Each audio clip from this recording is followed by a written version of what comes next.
Not too bright, folks. Not too fucking bright. But if you talk to one of them about this, if you isolate one of them, you sit them down rationally, you talk to them about the low IQs and the dumb behavior and the bad decisions, right away they start talking about education. That's the big answer to everything. Education. They say we need more money for education. We need more books, more teachers, more classrooms, more schools. We need more testing for the kids. You say to them, well, you know, we've tried all of that, and the kids still can't pass the test.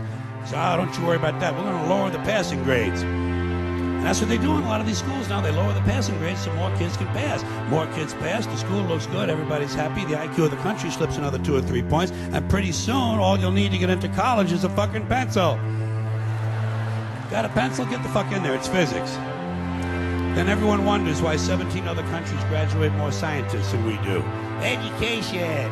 Politicians know that word, they use it on you. Politicians have traditionally hidden behind 3 things: the flag, the Bible, and children. No child left behind. No child left behind. Oh, really? Well, it wasn't long ago you were talking about giving kids a head start. Head start? Left behind? Someone's losing fucking ground here. But there's a reason. There's a reason. There's a reason for this.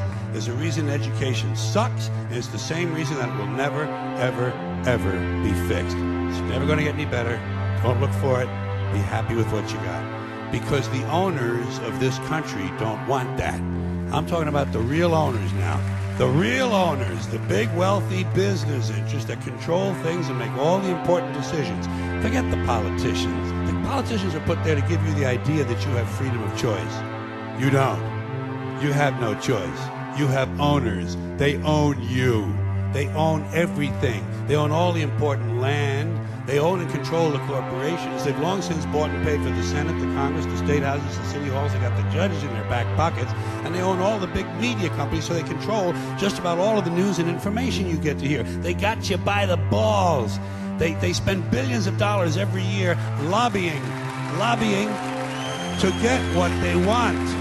Well, we know what they want. They want more for themselves and less for everybody else. But I'll tell you what they don't want. They don't want a population of citizens capable of critical thinking. They don't want well-informed, well-educated people capable of critical thinking. They're not interested in that. That doesn't help them. That's against their interest. That's right. They don't want people who are smart enough to sit around the kitchen table and figure out how badly they're getting fucked by a system that threw them overboard 30 fucking years ago. They don't want that. You know what they want? They want obedient workers.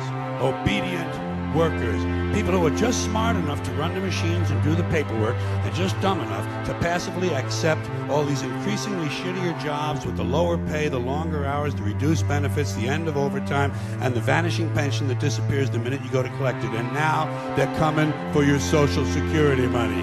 They want your fucking retirement money. They want it back so they can give it to their criminal friends on Wall Street. And you know something? They'll get it. They'll get it all from you sooner or later because they own this fucking place. It's a big club, and you ain't in it. You and I are not in the big club. By the way, it's the same big club they used to beat you over the head with all day long, and they tell you what to believe all day long, beating you over the head in their media, telling you what to believe, what to think, and what to buy. The table is tilted, folks. The game is rigged, and nobody seems to notice. Nobody seems to care. Good, honest, hard-working people, white collar, blue collar, doesn't matter what color shirt you have on. Good, honest, hard-working people continue. These are people of modest means. Continue to elect these rich cocksuckers who don't give a fuck about them. They don't give a fuck about you. They don't give a fuck about you. They don't care about you at all. At all. At all. Yeah. You know? And nobody seems to notice, nobody seems to care. That's what the owners count on, the fact that Americans will probably remain willfully ignorant of the big red, white, and blue dick that's being jammed up their assholes every day. Because the owners of this country know the truth. It's called the American dream, because you have to be asleep to believe it.